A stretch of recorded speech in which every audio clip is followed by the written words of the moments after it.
नमस्कार, मी विशाल. आज शो टाईममध्ये आपण आलो आहे वासूची सासू या नाटकाच्या सेटवरती. बरं, वासूची सासू म्हटलं की आपल्याला आठवतात बबन प्रभू आणि दिलीप प्रभावळकर. खरं तर यांनी हे नाटक जोरदार गाजवलं आणि या नाटकातली पात्रं म्हणजे एक से एक आहे. हे नाटक नवीन संचामध्ये पुन्हा सादर होतंय. या नाटकातली एक जी जी जी कुठली पात्रं आहेत ती इरसाल आहेत. त्या सगळ्या पात्रांना आपण भेटणार आहोत, पण खास करून सर्वात पहिल्यांदा आपण भेटणार आहोत प्रणवला. प्रणव कुठे गेला? काय दिसेना. एक मिनिट, प्रणव राव राणेंना भेटायचं होतं आम्हाला. अहो प्रणव नाही हो, मी अण्णा आहे हो, अण्णा. या नाटकातला अण्णा आहे मी. अहो तो तो त्याचं ठीक आहे हो, पण माझे जाम प्रॉब्लेम आहेत. मला असं कळलं इथे लोकमतवाले आले आहेत. नमस्कार, माझा ना प्रॉब्लेम आहे हो. या नाटकात ना या लोकांनी माझी वाट लावून टाकली हो. ती मला जर तुम्हाला सगळ्यांना सांगायची होती हो. पण अण्णा प्रणव महत्वाचे सुरुवातीला. अहो ते जाऊ दे हो. अहो अण्णा महत्वाचं हो, माणूस महत्वाचा, माणसाचा प्रॉब्लेम महत्वाचा आहे की नाही मला सांगा. अहो आमचा वासू आमच्याकडे जो राहतो बर. त्याला ना इथं सुट्टी हवी होती हो. त्याची इथे मैत्रीण येणार होती म्हणून. तर मीच त्याला म्हटलं अरे मार दांडी, म्हटलं काहीतरी खोटं कारण सांग म्हणून. आणि मीच त्याला कारण दिलं हो. त्याला म्हणलो तुझी सासू मेली म्हणून सांग म्हणून. आणि नंतर मग काय हो, त्या पोरीनं तिथे ऑफिसमध्ये फोन केला आणि तिला तिथं कळलं की याची सासू मेली आहे म्हणून. आणि ती ऑफिस मधली सगळी मंडळी आमच्या घरामध्ये येत आहेत हो. आणि आता माझा सगळा प्रॉब्लेम झाला हो. ही लोक माझ्या मागे लागली आहेत हो. मी पळतोय अक्षरशः. मला म्हणतात आता तूच सासू बन म्हणून माझी. अरे बाबा मला नाही जमणार हो. अहो माझा प्रॉब्लेम आहे हो, कोणीतरी मला मदत करावं. असेल कोणाकडे एखादी सासू आहे तर मला जरा पाठवून दे. जरा आमच्याकडे एक 4-5 तासाचं काम आहे, लगेच पाठवून देऊ. लागलं तर मानधन पण देऊ हो कलाकारांसारखं. पण प्लीज प्लीज जरा मला जरा मदत करा हो. क्या बात आहे, वा प्रणव, फार मजा आली. या आता जरा आपण थोडंसं आपण ओरिजिनल आपल्या सेक्शन मध्ये येऊया. म्हणजे तू ज्या पद्धतीने तुझं बेरिंग धरलेलं आहे त्याच्यावरून असं एक लक्षात येत आहे की जोरदार या ठिकाणी अण्णा आणि अर्थात वासूची सासू पण तू आम्हाला सगळ्यांना दाखवणार आहेस. पण दुनियादारी मधलं ते कडकडीत पात्र आम्हाला सगळ्यांना आठवतं. म्हणजे अर्थात आपल्या शरीरयष्टीचा वापर करत तू दुनियादारीत खेळलेला आहे. आणि त्यानंतर थेट वासूची सासू. मज्जानी लाईफ. सॉलिड मज्जानी लाईफ. म्हणजे संजय दादा जसं म्हणतात तसंच मज्जानी लाईफ.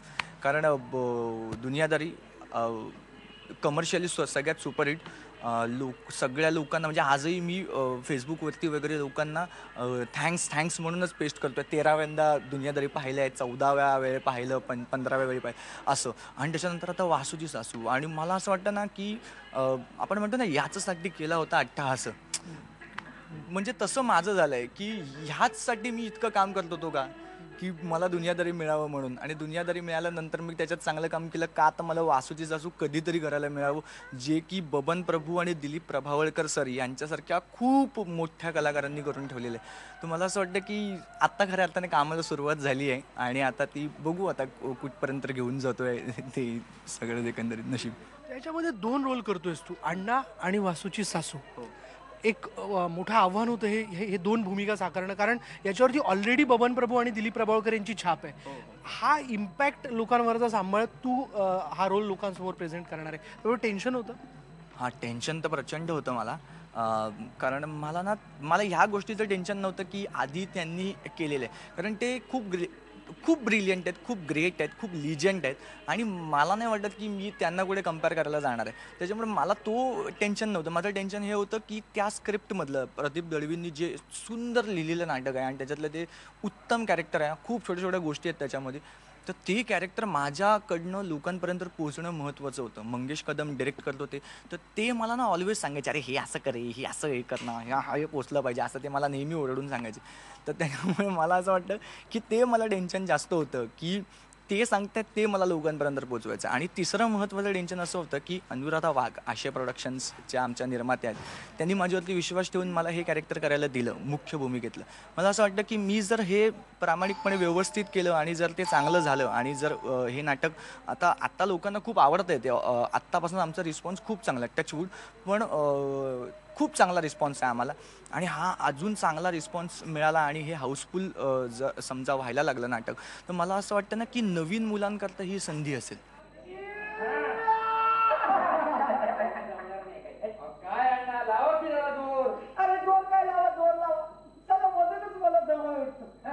अच्छा प्रणव, तुला काय वर्कआउट करावं लागलं? कारण नाटक तसं जुनं आहे, नवीन संचामध्ये ते परत लोकांसमोर येत आहे. तुला यापूर्वी दिलीप काकांनी म्हणा किंवा बबन प्रभूंनी केलेले त्याचे काही व्हिडिओज तुला पाहायला मिळाले का, किंवा तू बघितलेस का, किंवा ते न बघता की चला नव्याने आपल्याला करायचं आहे, असं काही तुझ्या डोक्यात होतं?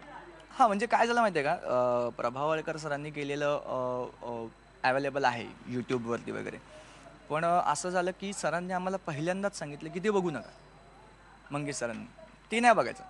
तुमचं तुम्ही करा ना. मग नंतर मग मी सांगेन ना तुम्हाला कधी बघायचं ते. आणि खरंच मी ते पाहिलं नव्हतं. आधी कधीतरी पाहिलेलं असतं एकदा नाटक सीडीवरती वगैरे तितकंच मला माहीत होतं. त्याच्यानंतर मी हे नाटक सुरू झाल्यानंतर रिहर्सल झाल्यापासून मी अजिबात पाहिलं नाही ते नाटक. आणि नंतर मला एकदा सरांनी सांगितलं की आता जाऊन बघ जा. जेव्हा आमचे एक 4 प्रयोग झाले त्याच्यानंतर त्यांनी मला सांगितलं जा जाऊन बघ जा. आणि त्यावेळेला मी पाहिलं त्यावेळी मला असं लक्षात आलं की अरे बापरे, म्हणजे किती अजून वेगळ्या पद्धतीने मी हे करू शकलो असतो. आणि मग मला त्याच्यातनं अजून वेगळ्या गोष्टी काही शिकलो. म्हणजे रिहर्सल दरम्यान तर शिकतच होतो, पण मी ज्यावेळी प्रभावळकर सरांचं पाहिलं त्यावेळी मी खूप साऱ्या गोष्टी त्याच्यातून शिकलो. त्यांनी म्हणजे मला ॲक्च्युली त्यांना भेटायचं होतं आणि त्यांना विचारायचं होतं, पण ते काही पॉसिबल झालं नाही बिकॉज ऑफ शेड्यूल आणि सगळ्या आमच्या रिहर्सल्समुळे. पण मला असं वाटतं ना की एकलव्यासारखं शिकलो मी जवळ त्यांचं ते सगळं पाहून. आणि मी त्या गोष्टी आता हळूहळू आणण्याचा प्रयत्न करतो आहे. त्यांचा एक्सपिरियन्स, त्यांचा टायमिंग आणि ह्या सगळ्या गोष्टींना मी हळूहळू त्या घेण्याचा प्रयत्न करतो आहे.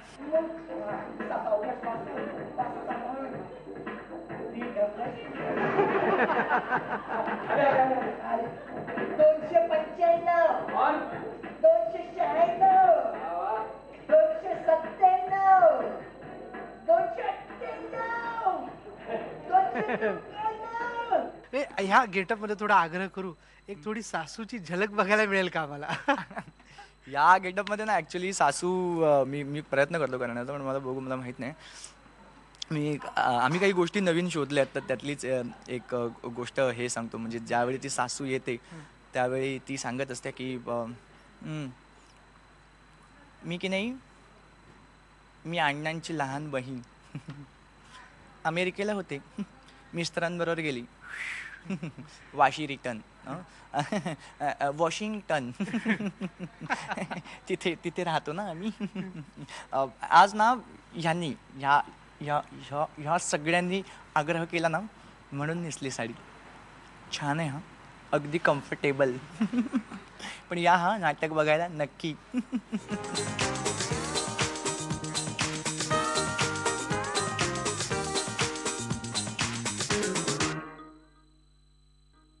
वासूची सासू या नाटकाच्या सेटवरती आहोत आपण आणि दोन खास कलावंत या नाटकातले आपल्याबरोबर आहेत. विक्रम गायकवाड आणि परी तेलंग या दोघांशी आपण गप्पा मारणार आहोत.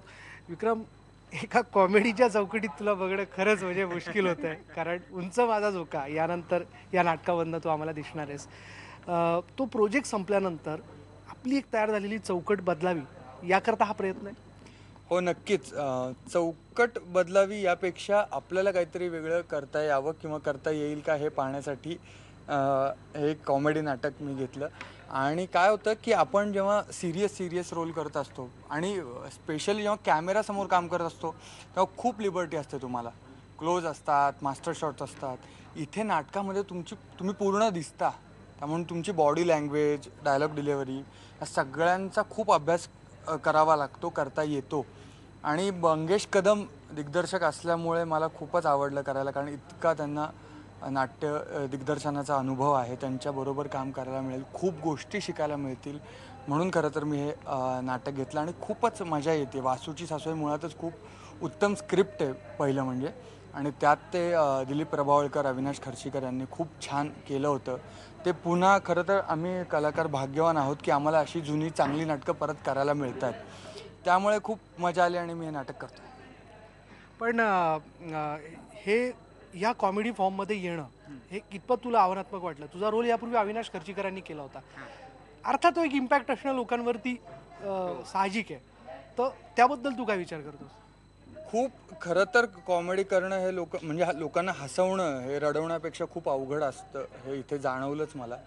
आणि 1-1.5 वर्ष एकच सिरियस भूमिका केल्यानंतर अचानक नाचत स्टेजवर यायचं हे खूपच आव्हानात्मक आहे. पण मला एक आनंद आहे की आता इथे मी माझ्या वयाचं कॅरेक्टर करतोय. आपल्याबरोबर परी पण आहे. परी, तुला आम्ही ना सिरियलमधनं इन्स्पेक्टरच्या भूमिकेतनं पाहिलं आणि इथे एक वेगळीच धमाल असणार आहे म्हणे. जसं वासूने त्याच्या सासूला छळलंय, अण्णांना छळलंय म्हणे, तसं तू काय याच्यात गंमत केली ते जरा सांग ना. यापूर्वी सुद्धा जसं आता विक्रम म्हणाला तर यापूर्वी हे नाटक येऊन गेलेलं आहे आणि नुसतं वासूची सासू हे नाव ऐकल्यानंतर सुद्धा लोकांच्या चेहऱ्यावर एक स्माईल आता आम्ही मेकआउट करू शकतो की कुठलं नाटक करतेस वासूची सासू, ओ किती छान नाटक आहे, असं एक पहिल्यांदाच स्माईल येतो. त्याच्यामुळे आमची जबाबदारी खूप जास्त आहे आणि कसं आहे की इन्स्पेक्टर म्हणून एकदम स्ट्रिक्ट बघायची लोकांना सवय झालेली आहे. सो कुठेतरी तुम्हाला एक ब्रेक मिळतो काहीतरी वेगळं करायचा. शिवाय मंगेश कदम यांनी याचं दिग्दर्शन केलेलं आहे. मंगेश कदम यांच्याबरोबर मी यापूर्वीसुद्धा प्रशांत नावलेंचं ओळख ना पाळख हे नाटक केलं होतं, जे त्यांनी डिरेक्ट केलं होतं, त्यात त्यांनी कामही केलं होतं. सो कॉमेडी करताना जी काय म्हणतो ऑफस्टेज जी मजा असते त्याच्यात काय म्हणजे नाटकात एक नशा आहे म्हणतात तशातला प्रकार आहे हा. तरी आपल्या बाईंना जमलं असतं का ते? अहो, आपल्या बाई कुठे आणि त्या कॅबरेट आन्सर कुठे? अहो, त्या कशा असतात 36, 24, 36 आणि आपल्या बाई 30, 60, 90. सावकाश. लोकांच्या काय रिॲक्शन्स आहेत, नाटकाचे प्रयोग होत आहेत? लोकांच्या आता रिॲक्शन्स वेगवेगळ्या बघायला मिळत आहेत की ऑफकोर्स त्यांना आवडतं आहे कारण मुळात स्क्रिप्ट फार स्ट्रॉंग आहे आणि कुठेही इलॉजिकल गोष्टी नाटकात नाही आहेत की हे का मग बाबा अण्णाच सासू का किंवा मग हेच का, ह्याला रिझनिंग आहे प्रत्येक गोष्टीला की हे घडलं म्हणून हे घडलं, ते घडलं म्हणून ते घडलं. आणि मुळात आपला मराठी प्रेक्षक इतका सुज्ञ आहे आणि हुशार आहे की तुमची मुळात गोष्ट चांगली असली किंवा मुळात स्क्रिप्ट चांगलं असलं की ते पटकन अटॅच्ड होतात. सो लोक आता अटॅच व्हायला लागली आहेत आणि एक माउथ पब्लिसिटीवरती आणखीन मी असं बऱ्याच वेळा असं होतं की नाटकाची ॲड किंवा ह्याच्यापेक्षा जर मी माझ्या मित्राला सांगितलं की यार मस्त नाटक आहे जाऊन बघून ये, तर मग तो इम्पॅक्ट जास्त असतो. तो इम्पॅक्ट आता यायला लागला आहे, त्याच्यामुळे लोक एन्जॉय ऑफकोर्स करत आहेत. विक्रम, लोक काय म्हणतात नाटकानंतर? विक्रम असा काही सूर असतो का त्यांचा?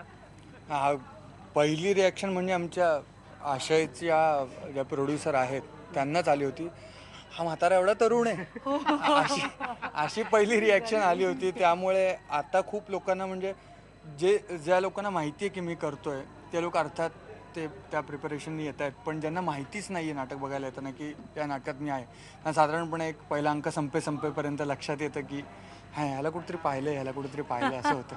कारण तो पूर्ण वेगळा गेटअप होता. आता डोक्यावर केस आले देवाच्या कृपेने. त्यामुळे तो एक वेगळा खूप छान म्हणजे सरप्राईज होतात लोक, अरे असं वाटलं नव्हतं वगैरे असं होतं त्यांचं. इनफॅक्ट पहिल्यांदा रीडिंगला जेव्हा विक्रम आला होता तेव्हा सुद्धा म्हणाला की विक्रम गायकवाड, अच्छा विक्रम गायकवाड, उंच माझा झोका वगैरे, अच्छा हो का. आल्यानंतर असं हा एवढा तरुण आहे, ही आमची पण रिॲक्शन होती, ऑब्व्हियसली माझी होतीच. म्हणजे सो प्रेक्षक तर त्यांना एक सरप्राईज पॅकेज आहेच. वासू, मला काय सांग, ही तुझी कितवी बायको? पहिली ती सुद्धा होणारी. हो ना? मग तुला सासू कशी होती? बंडू किशोर, तुला अजून कळलेलं दिसत नाही सासू म्हणजे कोण ते? अगं वेडे, सासू म्हणजे कोण? कोण? सासू म्हणजे बायकोची आई. बायकोची आई. कॉमेडीची 100% हमी दिलेली आहे, घंटा झालेली आहे. आता आपण इथेच थांबणार आहोत. व्हिडिओ जर्नलिस्ट संदीप मोरेसह विशाल परदेशी, IBN लोकमत, मुंबई.